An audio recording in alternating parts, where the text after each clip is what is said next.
Hello everyone, this is Leo again from the Monkeys Making Misplaced channel. Today we're going to start back up our final installment of the Nation Fight series we've been having on the channel. Finishing off with Keter, which we will have Solrairon, who is this very cool boy that came out in D-BT10, facing off against Grace, which is uh, had already been out, but it received a promo in this set specifically, D-BT10, which actually makes it pretty good. And then it also has the Grade 1 promo that had been out for a while. So we were going to profile both of these decks and do the gameplay footage on them on Friday. But I will be doing Solrairon. Originally, Cat wanted to play this deck, but I decided he already had Grace and I could build Solrairon, so I decided to give it a shot. And I actually ended up enjoying this deck a lot. The ride line is the Solrairon ride line because it's actually very good and it gives you a free body as soon as you get to grade. It gives you 2 free bodies as soon as you get to grade 3, because the grade 2 allows you to call itself and the grade 1 out, and the grade 1 allows you, whenever he's ridden upon by specifically the grade 2, you can choose to declare normal unit or trigger unit, and if you call correctly, the card is added to your hand, and if you call incorrectly, you can leave it on top of the deck or put it into Soul. Which, if you need Soul, you can do that, but very rarely do you call trigger unit with this guy, because if you always call normal unit, because if it is a normal unit, you get it to hand, right? And if it isn't, you get to just leave it on top of the deck, and you know that there's a trigger there, which is pretty good. So the ride line is very good, in my opinion. I actually really like it. They both also have secondary effects, but I'll get to those effects once they're in. I'll get into the copies that are in the deck. As for Solrairon himself, he is very interesting. His first effect allows you to declare normal unit or trigger unit at the beginning of your battle phase for a Soul Blast, and if you get it correct, your front row gets +5, including him, right? And that's permanently for the turn, so it's a half persona right? And whenever he attacks a Vanguard, you can counterblast 1 to look at the top 2 cards, call 1 to read, and then the remaining card you can put on top or bottom of the deck. So you're guaranteed 4 attacks.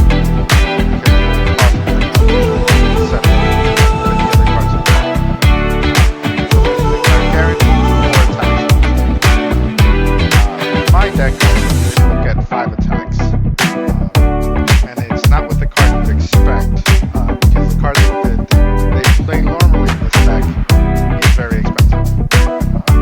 We'll get into that as we go along. So first off, obviously, 3 extra copies of Solrairon and 1 chalice. Obviously, push up rights, because on push up right turn, we'll have 15 in the front row.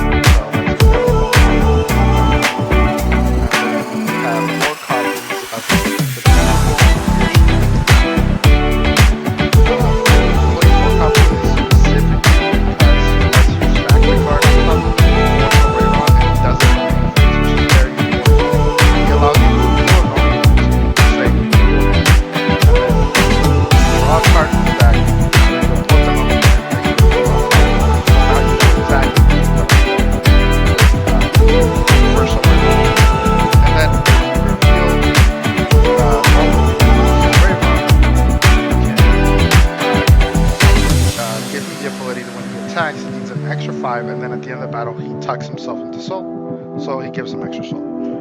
Very important card, because you do need to be able to stack this deck. You want to make sure you put specifically the unit you want on top of the deck, so it's very good. You need to add more. If there was another way to stack this a little bit better, and maybe a grade 1, which is important in this deck, I'd probably play it over this, but currently he is, as his name suggests, very competitive.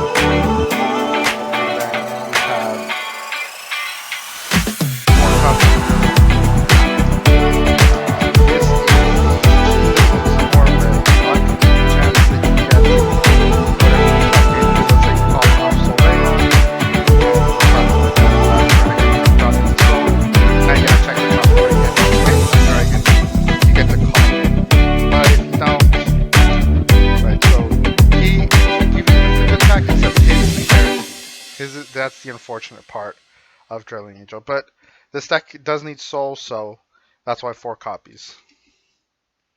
Then we have 2 of the Grade 2 from the Ride line.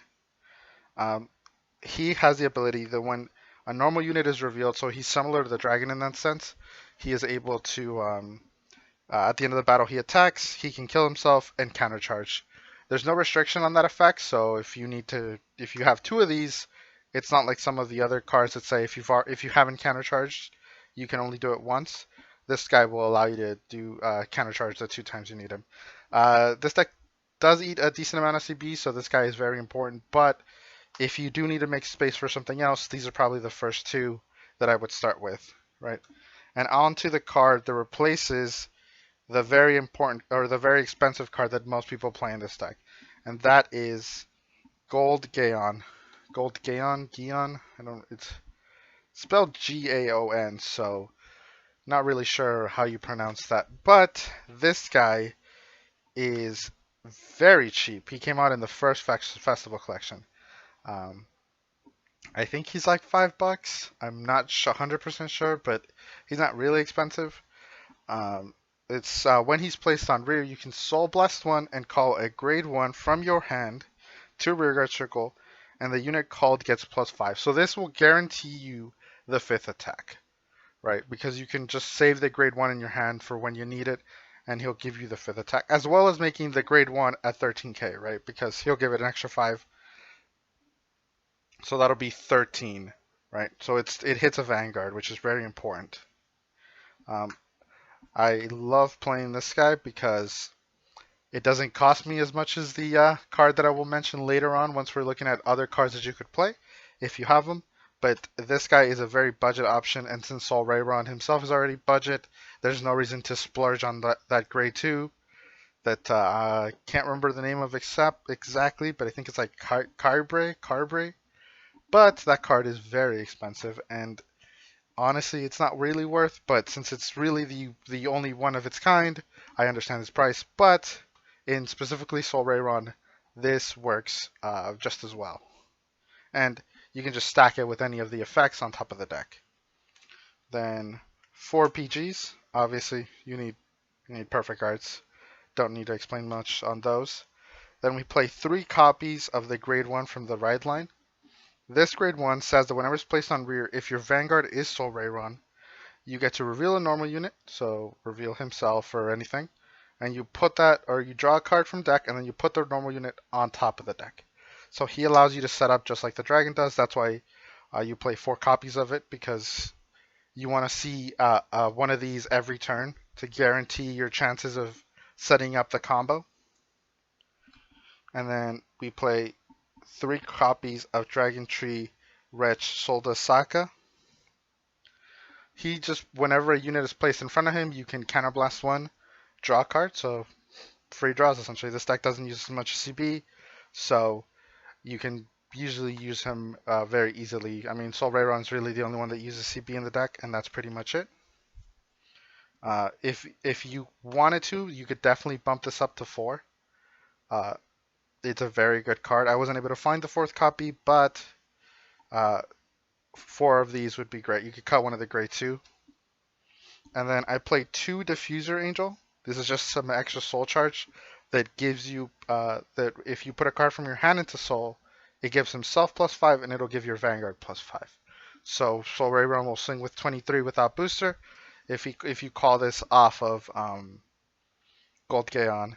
And then this will be a +15. This will be a 23k on itself as well, so it can get through 1 defensive because it'll gain 5 from his own ability, 5 from Gaon, and then 5 from Solrairon.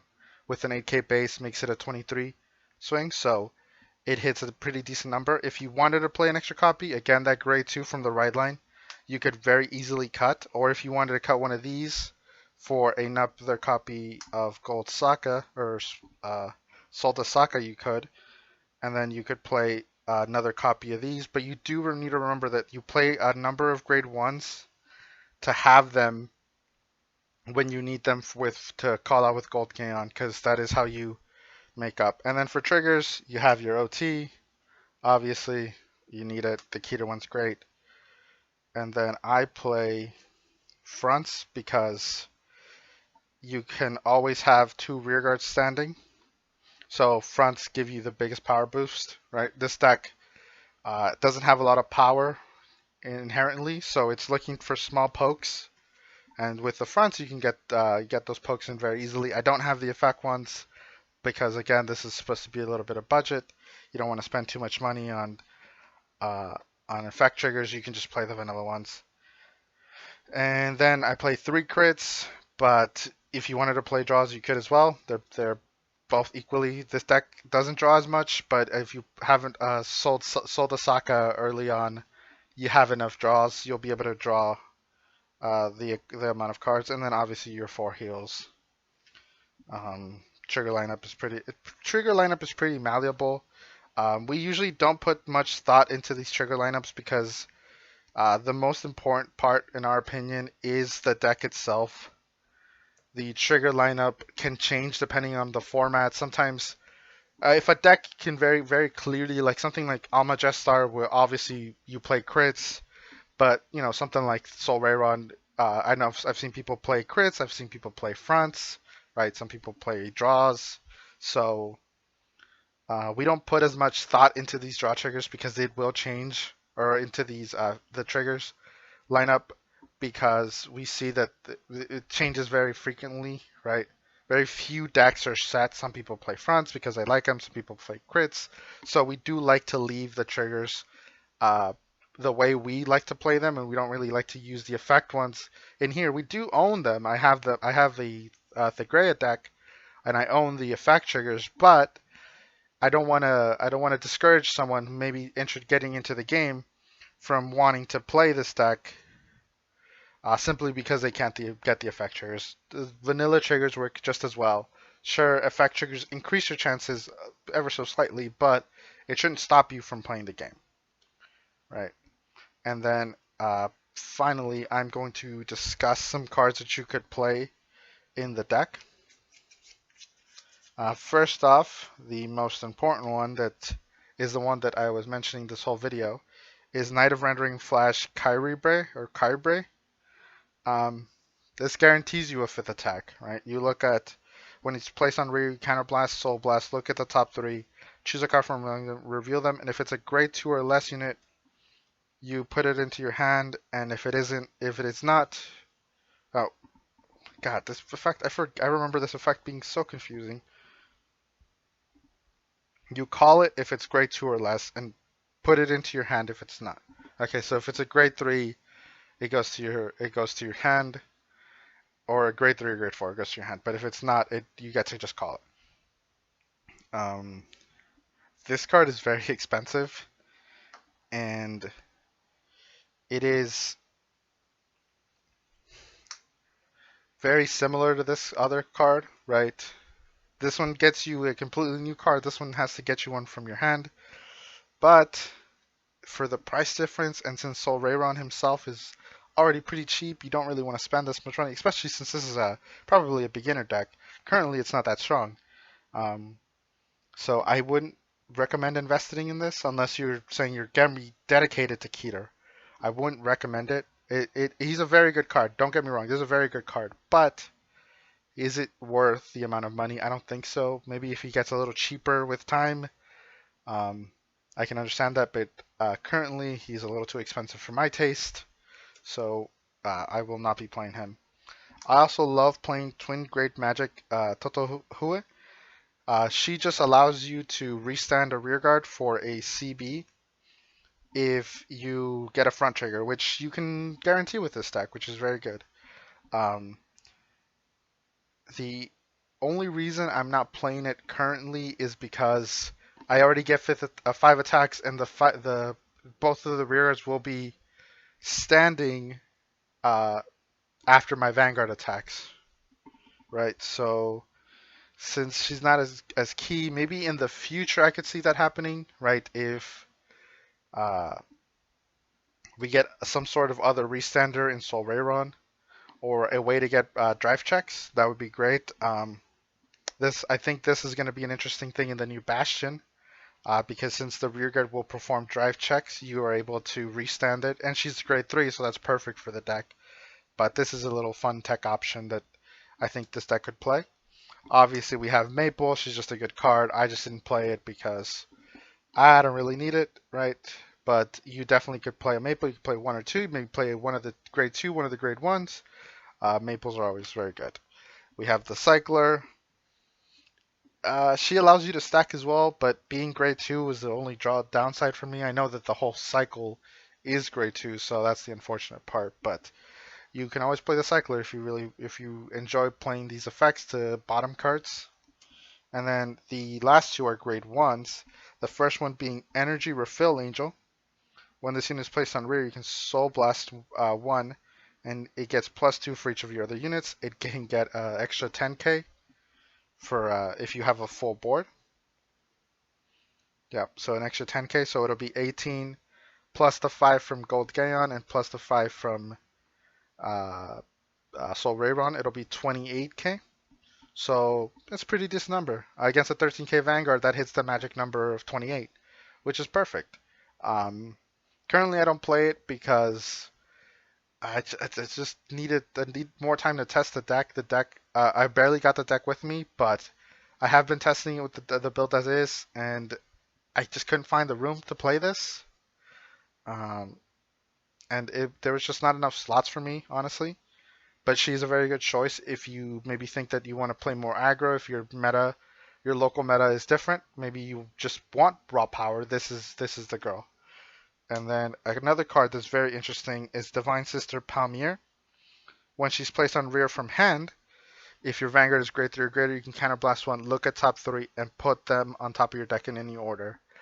This is great because Gold Gaon calls her from hand specifically, so you can still use her effect, but she can still just be used in the main phase to stack your deck as well, right? Currently, I don't play her because I don't know. I'm still figuring ratios out. She might see some play in the future because honestly, this is a very interesting effect to be able to stack 3 after I've already finished stacking with Solrairon. Maybe I had 2 normal units on top, right? The one I stacked and then the one under it, and I bottomed it, but now I don't know what's next. But now because of Divine Sister Palmier, I would be able to know. Personally, I do enjoy that idea, but currently she's not in there. Well, that has been my deck profile of Solrairon. Very fun deck. I actually genuinely enjoyed this deck. I thought it's going to be one of those decks that I just kind of built just for building sake. But I've actually really liked this deck, and it's actually really fun. So if you enjoyed it, please consider subscribing to the channel. We have 8 subscribers, where our goal is to get to 100 eventually. So currently, that's what we're trying to do. And if you have any discussion topics that you'd like to see us cover, me and Kat usually have differing opinions on things. So if you would like to see any specific topic discussed, please let us know. And with that, I'll leave you guys to it. Thank you. This has been Leo.